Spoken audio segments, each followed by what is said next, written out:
Hello, hello, hello, everybody. It's Brenda Eason, founder of the Black Business Owners Network, better known as the BBON. But you can find us on the web at www.thebbon.com, www.thebon.com. And I'd like to thank you for joining us for Money Day Mondays. We just started this segment. We have a lot of business owners in the group, and number one question everybody asks us is, how can I get funding? So today we have on Dr. Tonya Blackmon. She likes to be called Dr. Tonya, and I call her the Grant Queen. So I've learned so much from her already, and every time I learn something from someone, I pass them on to you. So without further ado, I'd like to introduce you to Dr. Tonya Blackmon. Dr. Tonya, are you there? Yes, I am. Hello, everyone, and thank you so much, Miss Brenda, for having me on here tonight. I look forward to learning from everyone and connecting. Absolutely, absolutely. Would you like to tell everybody a little bit about yourself?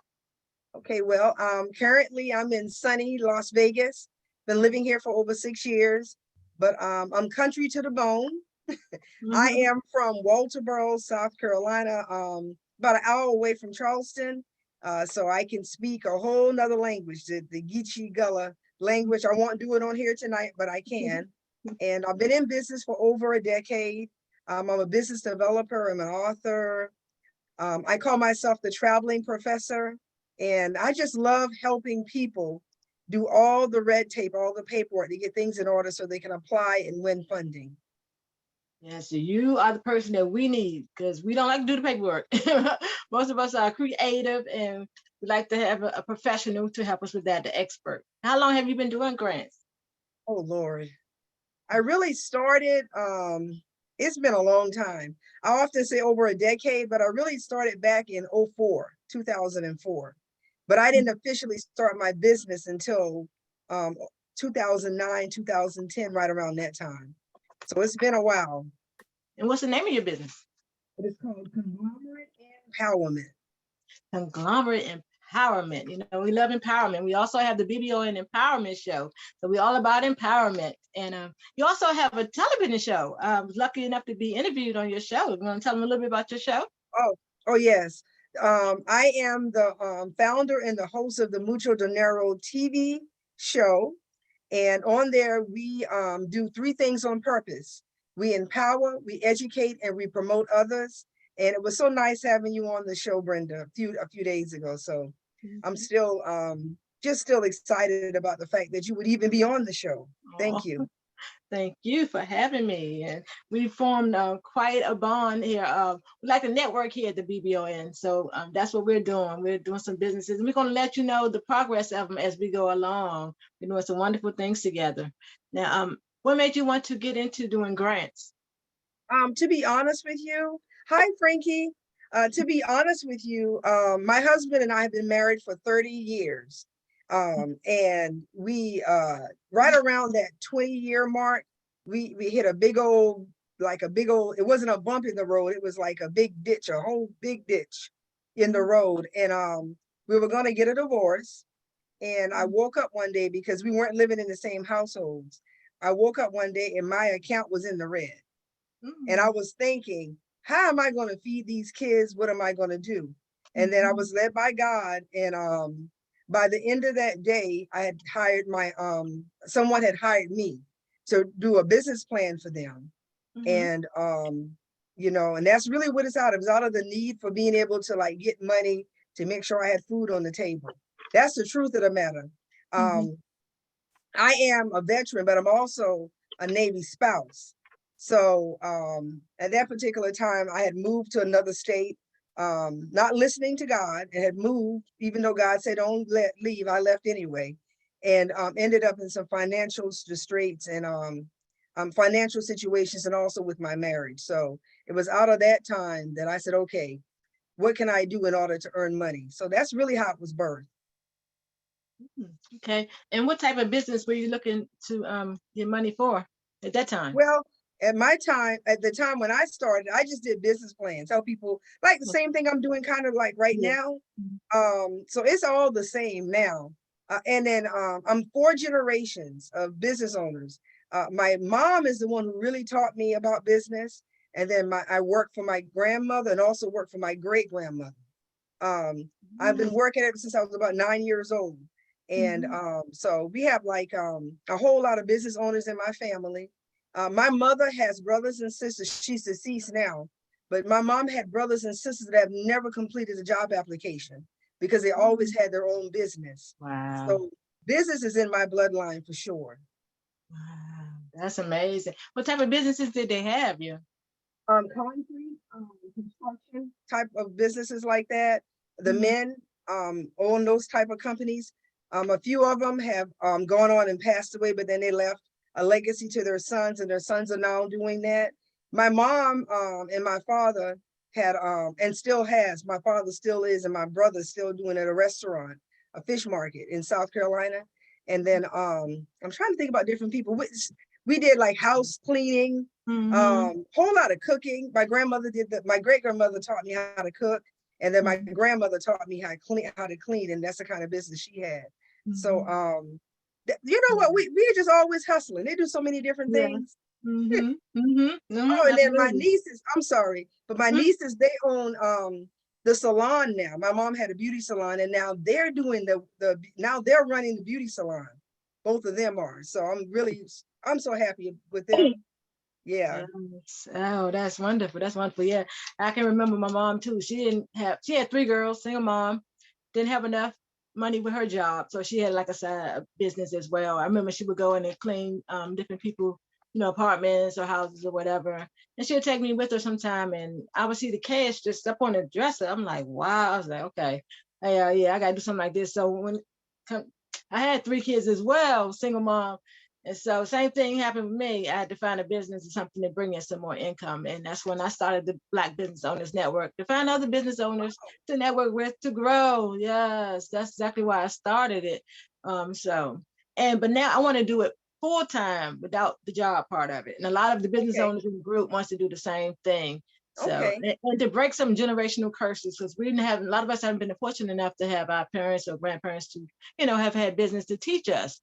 So that's why we come together and network and grow. And we're so glad to have you here, Dr. Tonya. Thank you. So we also, a lot of us have a lot of things that are near and dear to our hearts. For instance, I was once homeless, and I know Ms. Frankie also was. So we're going to come together and do like a gift of hope and help some homeless people, help homeless.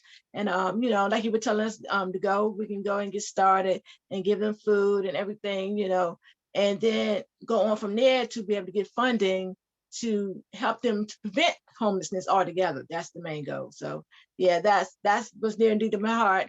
And I know Ms. Cherie, she has something dear to her heart as well, and Frankie. So we all do.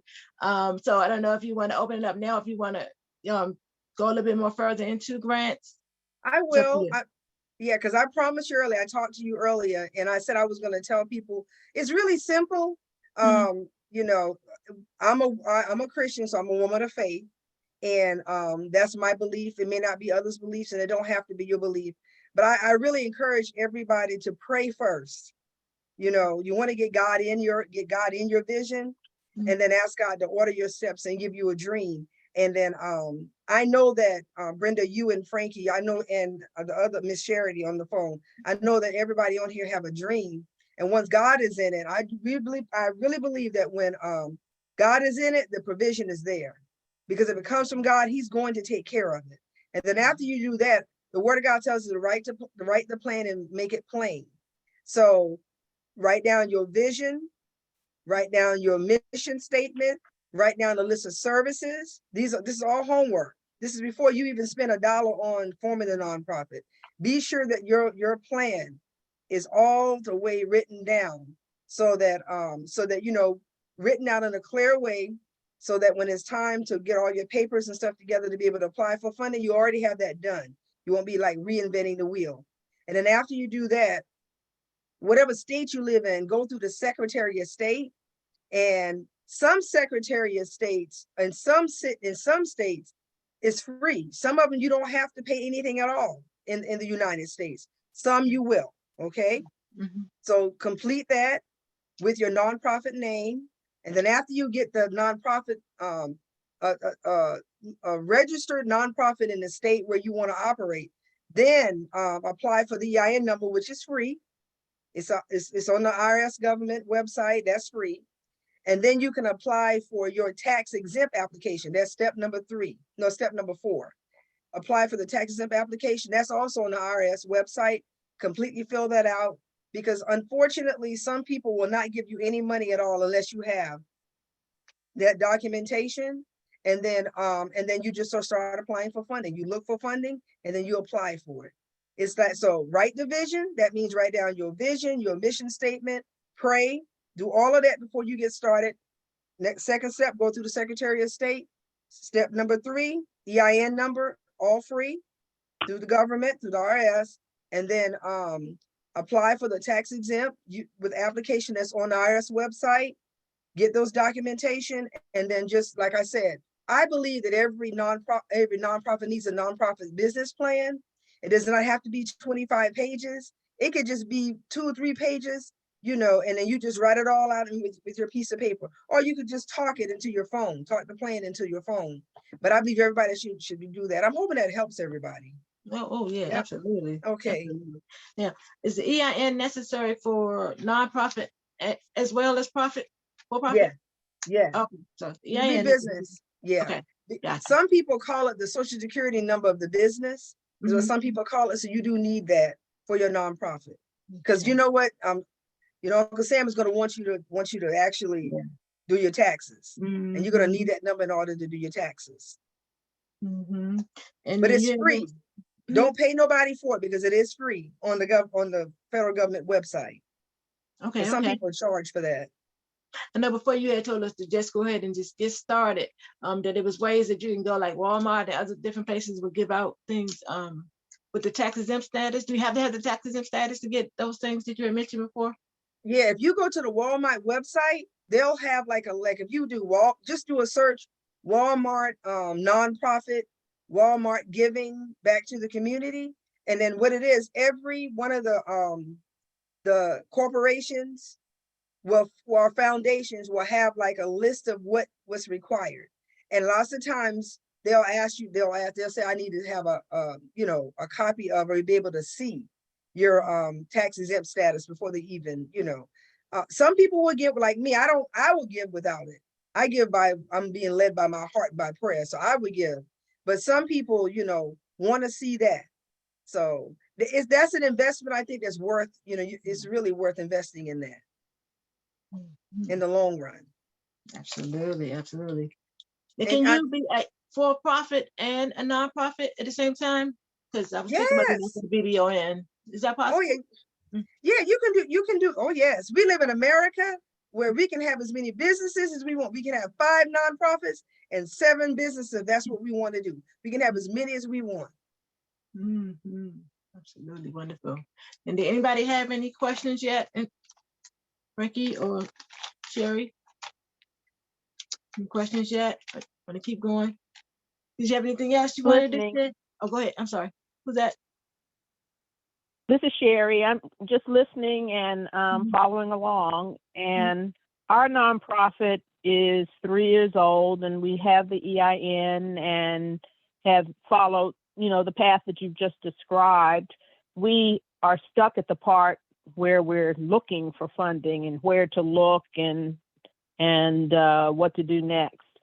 So, okay, Sherry. That's our next goal. Okay. So what services do you provide? Because I'm going to tell you where I look.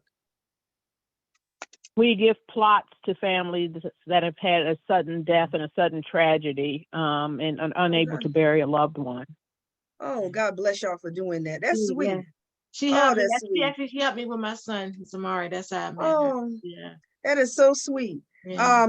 I have a couple of websites, Sherry. I'm going to reach out to you, and I'm going to give you. Yeah, I'm going to give you my email address and a link that you can have a meeting with me. So what I'll do, if it's okay with Ms. Brenda too, I will show you where I look for grants.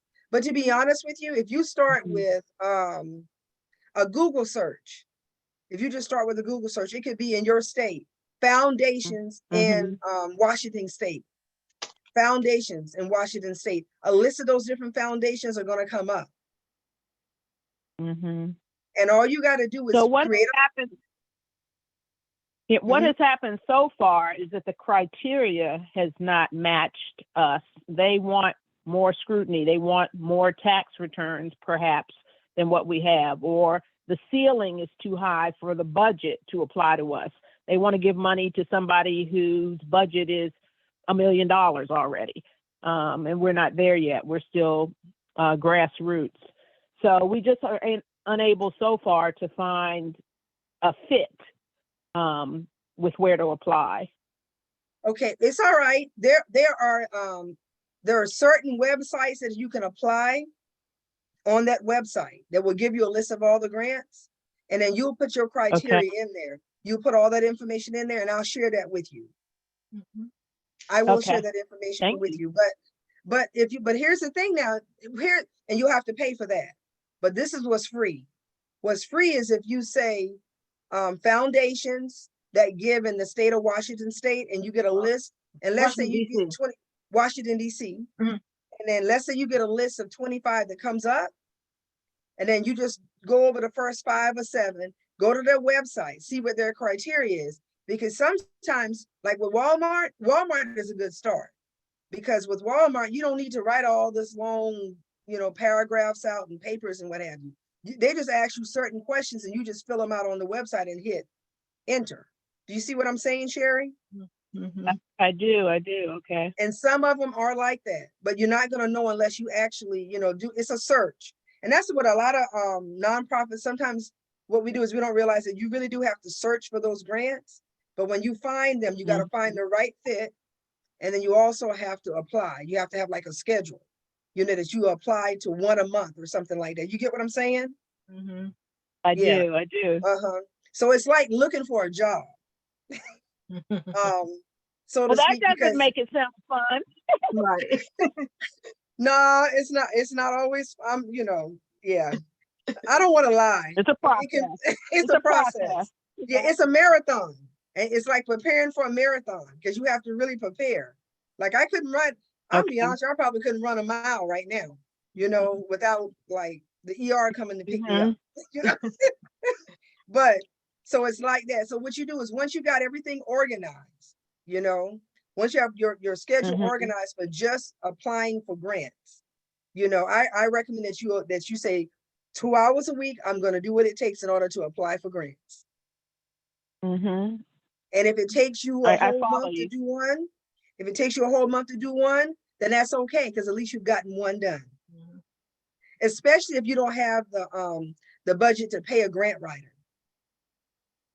Especially if you don't have that budget right now. So you can do it. You don't have to hire a grant writer to get funds. You really don't have to. You can do it on your own, but you got to set aside that time to be able to make that happen. So but the things that I'm going to share, you're going to have to pay in order to get into their database. Okay. What is the fee? It ranges from like $20 a month all the way up to $100 and something a month. Okay. A month? It's like a regular bill? It's like a regular bill. My company pays that every month. That's one of our bills. We just pay it, because that's just a cost of doing business. So with my clients, that's a free service that I offer them. So when we do a grant for somebody, we give them a list of grants, and then we pick one and we apply for one of them with them and for them one time. And then we give them that list. And then when they'll have the template of what we did together with the client, right? And then that client homework is to apply for one, you know what I'm saying? At least 1 or 2 a month after that. That would be the homework, because I'm not trying to create this system where every time you apply for a grant, you got to come back and hire me again.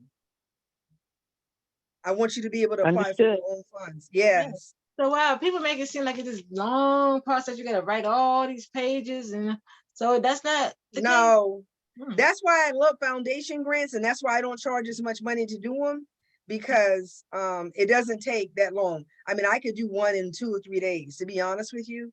One of the foundation grants, if it's new, and you don't because lots of times when clients come to me, their visions are not written, and their mission statements are not written, and their list of services are not written, and who their target audience are, their customers are not written.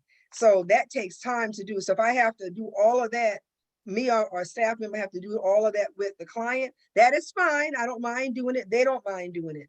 But can you imagine what happens when a client comes to me with all of that already written? Then all I got to do is apply for the grants, find the grants and apply for them. You guys see what I'm saying? That's why I'm asking you guys to go ahead and do the homework now. So it'll be easier on you, even, you know, in the long run. Okay. I hope that helped. Understood. Yeah. You know, I have one last question. This is still Sherry. I have one last question. So you spoke of the Secretary of State. So what happens when your nonprofit is national? Does that mean you need to go to the Secretary of State of 50 states? I don't know the answer to that question. I don't know all the answers because normally all I normally do is one state at a time. Yeah, I do one state at a time. And then what happens if now this is how I do it. What happens if I live in Nevada and I have a nonprofit, but I want to work, I want to have a nonprofit also in Florida, Arkansas, these other places, then there's some other paperwork that I can apply through another state. You see what I'm saying? But it's not necessary. It's not necessary. I missed the word. What is not necessary? Having that national certification in all those states are not necessary. Oh, okay. Yeah, one is enough. So I suppose you can find a grant that is specific to a state or one that is more wide open than that, and that's all in the searching process. Yeah, and the platform that I use to search for grants, there are also international grants on there too. They're global grants. Okay. So yes, now there are grants that are only going to be for certain states, but then they're going to be grants that are available to 5 or 6 different states, or grants that are available to all the states, and grants that are available globally. Let me give you something else that I don't really talk a lot about online, but if you have a nonprofit that's tax exempt, and you had a heart to do something overseas, like in Africa, there's funding available in America for that. Oh. And all you got, yes. But you got to have your paperwork in together. And most of the time you do have to have a representative that lives over in the country, the said country, so that you will have somebody on the ground so you'll be able to communicate. But the federal government does provide funds for nonprofits and for-profits to go overseas and conduct business. Okay, good to know. Now, do you have to have a non-exempt status for the grants? Are there some grants in there that you don't have to have that status for? There are some grants that you don't have to have that status for in the government website. There is. I found it for nonprofits and for-profits. And sometimes what it will say is eligibility. It'll say nonprofit without taxes, 501c3 status. It'll say that. I have seen that available. And like I said, some for-profits can apply too, because if the government says for-profits can apply for it, then you can. It'll say you're eligible. That you'd be eligible to apply for it also. So it's all a matter of just doing a search. How long does it usually take to get the tax exempt status? Well, we have been averaging 4 months. Now, if I was on here, I'm not going to lie to you guys about this. I have not gotten funding for every grant that I've applied for. That would be a lie. Nobody gets every grant. That's not true. But one thing I have done over the last 10 plus years is every tax exempt application we've helped somebody put in, we have gotten it. We have 100% success rate with that. It's been, now in the past, it would take about 2 months, but since the COVID, it's been taking us between 3 to 6 months in order for people to get the status. 6 months. Right, anybody else have any questions? Now, did you want to? Hello. Oh, hey, there she is. My name is Frankie. I got a question. Now, my business is profit because I have a cleaning company. Are there grants available for profit businesses as well? Yes, there is.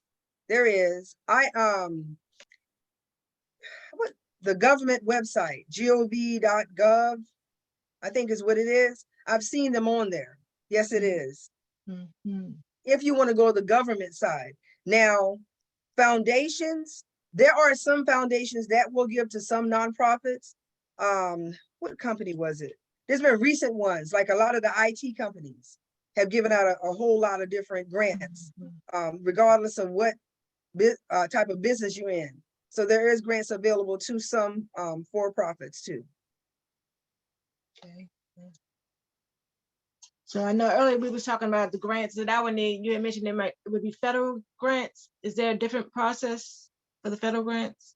Like Okay, so the reason why I like the foundation grants, because there's not much paperwork at all, real easy, simple to do. The federal government grants are like, I mean, just, you have to write books is what I call it. You have to write books.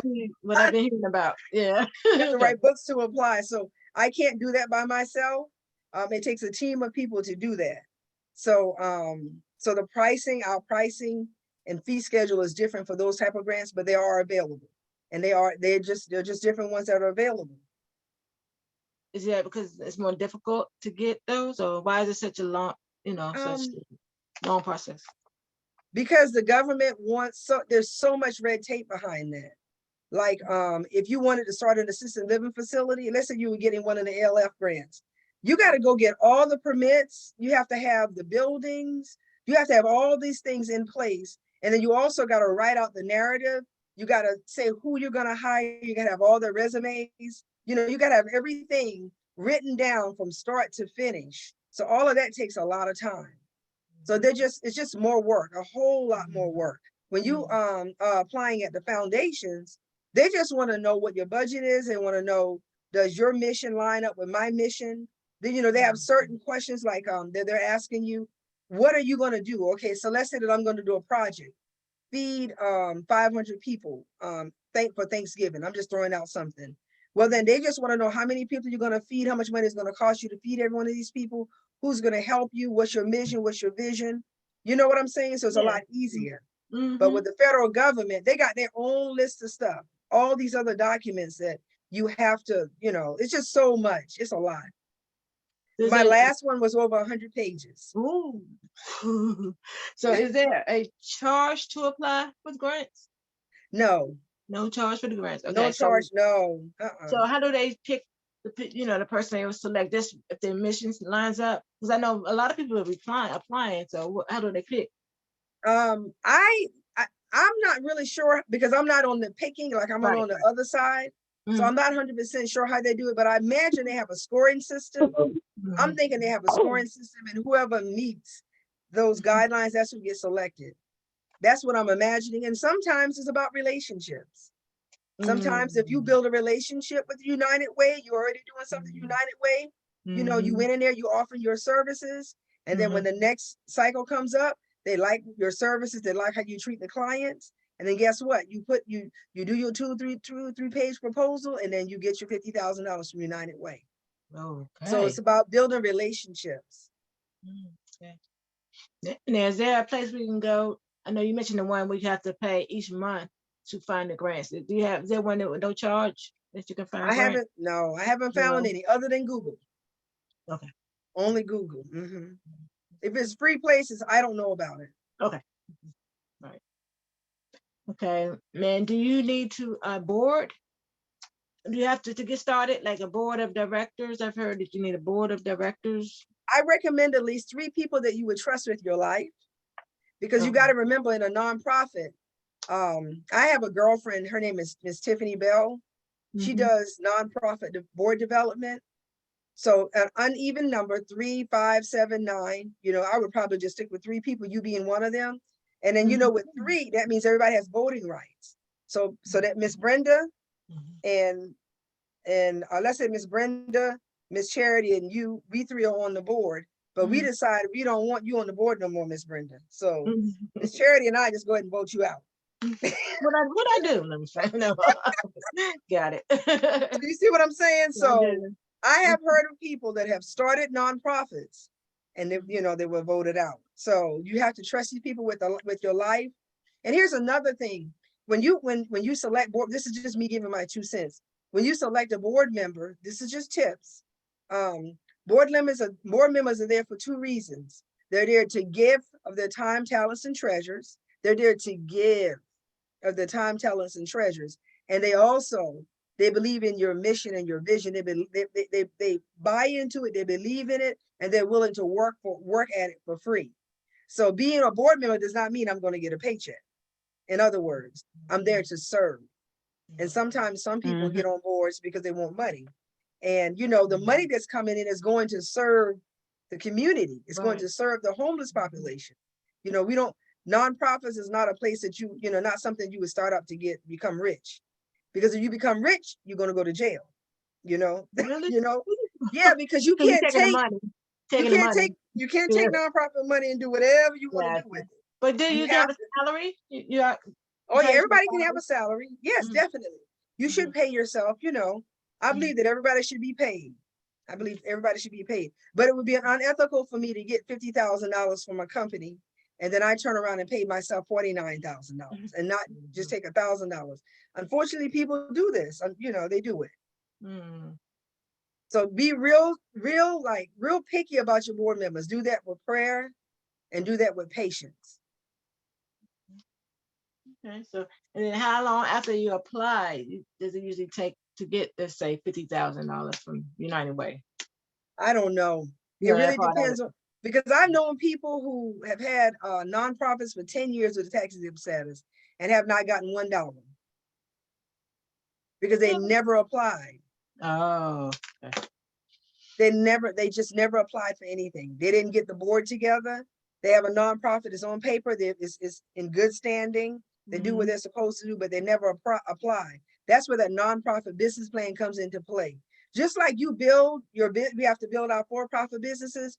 We have to have a plan in place to build our nonprofit businesses too. So, and then once we have that plan, then we have to implement it.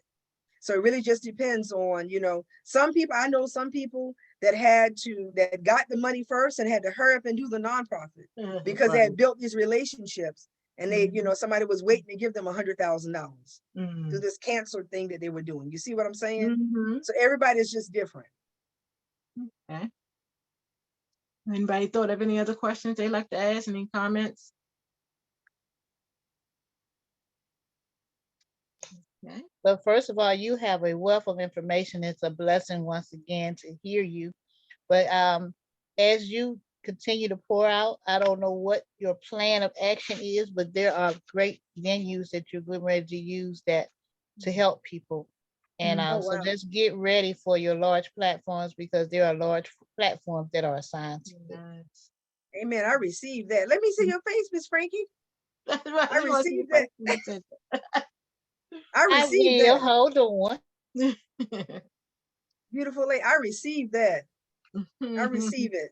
Large platforms. Wow.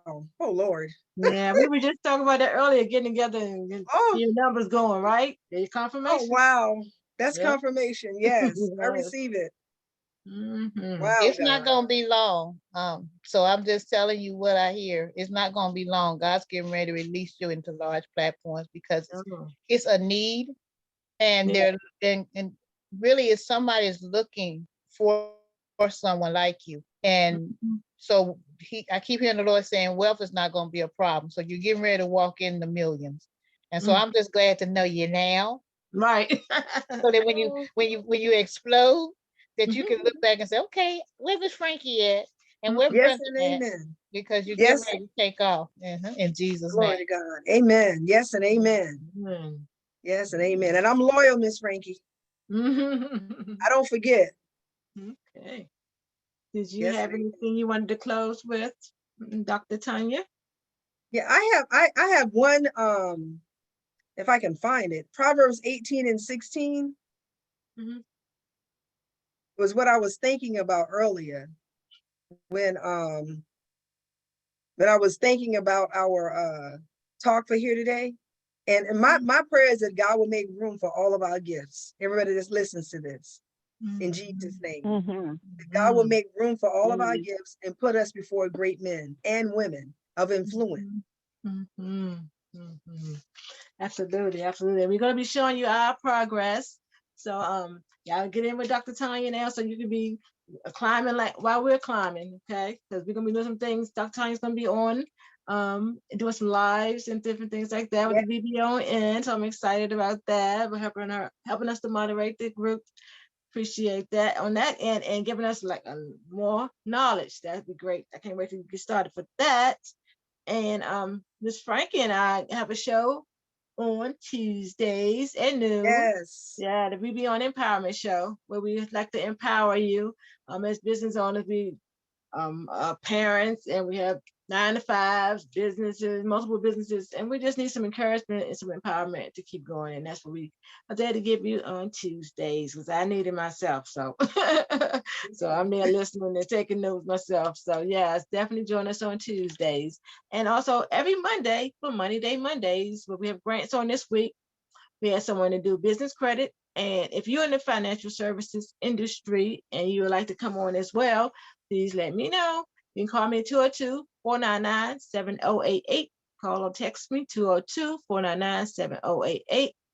And again, check us out on the website, www.thebbon.com. Would you like to give them your social media and things like that? Dr. Tonya, we're going to put our information in the comments as well. Okay, if you want to set up an appointment with me, Ms. Brenda has the link in order for you to set up the appointment. And I do have some opportunities, some time available for that. It's a small fee. It's not a lot of money.